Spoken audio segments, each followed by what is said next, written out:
what do you think should be her position on flood control corruption? Hindi.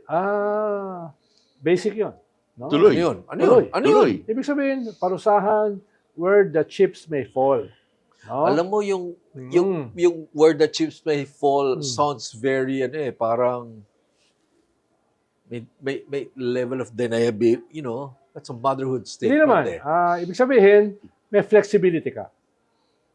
No? May flexibility ka. Papakulong mo yung mga dapat ikulong, pero kailangan may ebidensya. That's not saying that's not Dapat- saying much. That's not Dapat, saying much. hindi, halimbawa, malinaw naman yung smoking gun kay Jinggoy.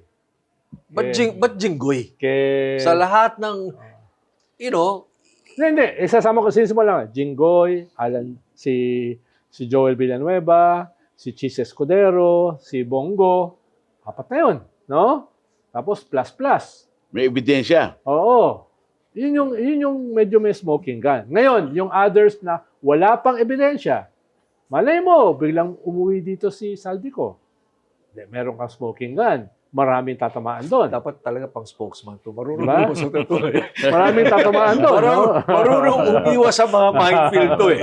Alam mo, what do you think should be her position with regard to, for example, the Marcos ill-gotten wealth and the estate taxes? Tingin ko kung very clear ang ebidensya dyan, no?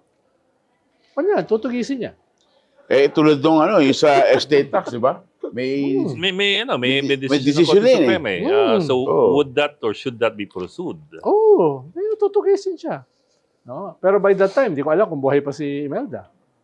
No, the administrator is was this is Bongbong. Bongbong Marcos. Ayun, tingin ko. Pero yun nga, depende yan sa ebidensya. Hindi ebidensya. naman decision eh. Ha? Meron Di, decision. sigurado ko Plus 6 billion pesos worth sigurado of ko sigurado ko estimated i-implement siya. ill-gotten wealth still stashed abroad. Wala kang according to magagawa. PCDD. Presidente ka, tapos hindi mo i-implement yung decision.